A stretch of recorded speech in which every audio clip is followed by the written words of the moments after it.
흉노족과 훈족이 동일 민족인가? 아니냐는 논쟁은 의미가 없는 일입니다. 흉노족을 하나의 단일 민족으로 가정하고서 접근한다면 흉노족과 훈족의 연결고리는 매우 빈약할 수도 있을 것입니다. 종교적으로는 무신론자에 가까운 중국인들이 그들 모두가 황제의 자손이라는 맹종에 빠져 있는 것은 매우 아이러니한 일입니다. 가게의 상층 꼭지점에 황제와 황제의 부인들이 있다는 논리일 터인데 이를 믿는다는 것은 몹시 부끄러운 일입니다.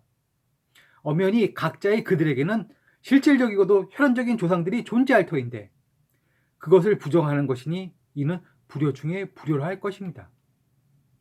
아마도 황제와 그 일족들은 중화민족이라는 가상의 단일 민족을 지배하던 상층 지배계급 무리로 보는 것이 타당할 것입니다. 이는 서주, 동주, 그리고 춘추 전국을 거치면서 끈질기게 살아남는 주나라 왕족과 그 일가 친척 귀족 계급들이 형성하던 봉건 체제를 참고하신다면 쉽게 이해가 될 것입니다. 모두가 중화민족이고 황제의 후손이라면 흔히들 따지는 적장자 논란은 큰 의미가 없는 허망한 싸움에 불과할 것이죠. 그리고 수천 년 중국의 역사를 볼 때 그 선택된 그가 적장자라고 해서 탁월하고도 특별한 능력을 보여준 적은 거의 없던 것으로 알고 있습니다. 적어도 왕가에서는 말이죠. 스키타이, 흉노족, 훈족도 마찬가지입니다. 이들은 단지 일단의 지배계층을 의미할 뿐이었습니다. 피지배계층은 그들 지배계층, 즉 귀족들의 노력 여하에 따라 달라질 뿐이었죠. 또한 지배계층은 왕비족, 즉 배우자를 어느 부족 또는 어느 가문을 선택하고 받아들이냐에 따라서 종족의 혈연 관계는 매우 가변적이었을 것입니다. 이는 서양인의 모습을 하고 온 스키타이가 흉노족이 되어 살다가 다시 서쪽으로 이주할 당시에는 동양인의 모습이 되어 돌아가는 과정을 본다면 그 이유와 그 원인에 대해서 이해하게 될 것입니다.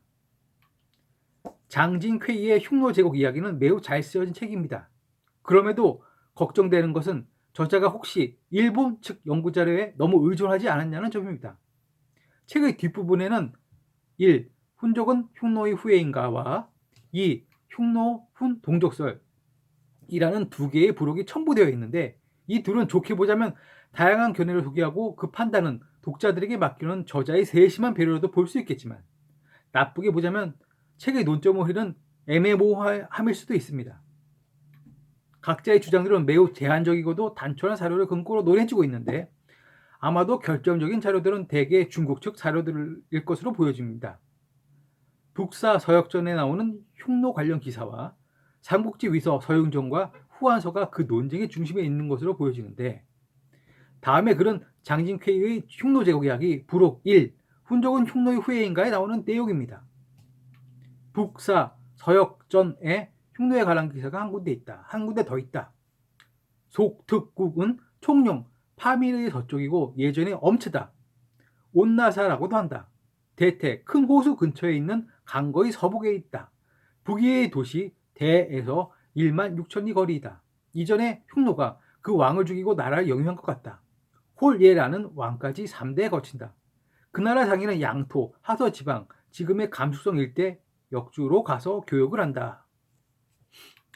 이 기사를 어떻게 해석하느냐가에 따라 동족설이 찬성과 반대로 나뉜다. 속특과 엄체가 같은 곳에 등장하는 것이 문제인 것이다. 한서서역전에 보면 엄체는 강거에서 서북으로 2000리 떨어진 끝없이 넓은 북해 근처에 있고 강거와 같은 풍속이라고 한다. 강거가 있던 아랄해에서 서북쪽 방면의 큰 바다는 카스피해이다. 따라서 엄체는 카스피 무관에 있는 유목국가라고 본다. 이후 삼국지 위서에 실려있는 위략 서용전에는 엄체국을 아란이라고도 하고 후한서 서역전에는 엄체국이 아란 요국으로 개명했다고 되어 있다. 요국은 원래 엄체의 이웃 나라인데 두 나라가 병합된 것일까? 한편 서방의 그리스 로마 사료에는 1세기 말 다르마트 영역의 동부에 아라노이, 알란이, 알란이라는 유목 부족이 패권을 장악했다고 나온다. 아란이 원래 사르마트의 일부였는지 아니면 동방에서 온 신참자였는지는 견해가 갈리지만 언어적으로는 같은 이란계였던 것 같다. 여하튼 엄체국이 아란 요곡으로 개명했다는 후한서의 기술은 아란이 패권을 장악했다는 서방 사료와 분명히 합치한다. 카스피의 북한의 왕국을 흉노가 정복했다고 하면 흉노의 서방 이동은 증명된다. 그런데 속특은 중앙아시아 남부의 오아시스 농경지대에 있었고 속특인이 실크로드를 통해 중국에 들어와서 상대를 발휘했다는 것은 잘 알려져 있다. 카스피 북한의 유목민과 중앙아시아 남부의 정착 농경민이 같다고 하는 것은 있을 수 없다. 그래서 히르트와 우치다는 속특이 흑해 북한의 크림반도에 있는 수타크라는 난감한 변명을 생각해냈지만 이것은 시라도리와 에노키에 의해 철저하게 비판받았다. 이 글에서 말하는 속특은 소고디아나를 말합니다. 소고디아나는 나라 이름이라기보다는 민족명으로 보는 것이 더 맞을 것 같습니다.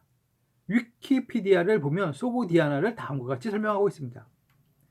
소고디아나 또는 소고디아는 고대 이란족 계열의 유목민족인 스키타이인들을 부르는 단어인 소고데인이 사는 도시라는 뜻이다. 즉 소고디아나는 소고데인, 즉 속특인이 사는 도시라는 뜻이라는 것이죠. 그리고 소고데인들도 스키타이였다고 말하고 있습니다. 그런데 스키타이는 슈크였으며 흉노는 슝이라고 앞서 말씀드린 적이 있었죠. 즉 스키타이와 흉노는 동족이라는 말이지요. 그렇다면 3단 논법으로 소고데인과 흉노족이 같은 민족이라는 말도 되는 것 아니겠습니까? 그리고 속특의 중국어 발음은 수투어입니다. 이들이 다른 민족 같나요? 아니면 같나요? 참고해서 판단하시기 바랍니다. 그리고 이야기에 등장하는 사르마트는 스키타이와 아마존이 결합되어 탄생한 민족이라는 일설도 있습니다. 흉노와 훈족을 동일시 못하는 근저에는 흉노족이 황제의 후손이라는 황당한 중국적 주장이 자리하고 있을 것입니다. 즉 흉노족을 단지 아시아계 유목민으로 한정하기 때문에 논의의 전개가 한계에 부닥치는 것이죠. 흉노족과 소고대인이 동일 민족일 수도 있다는 생각을 도무지 하지 못하니 참 한심합니다.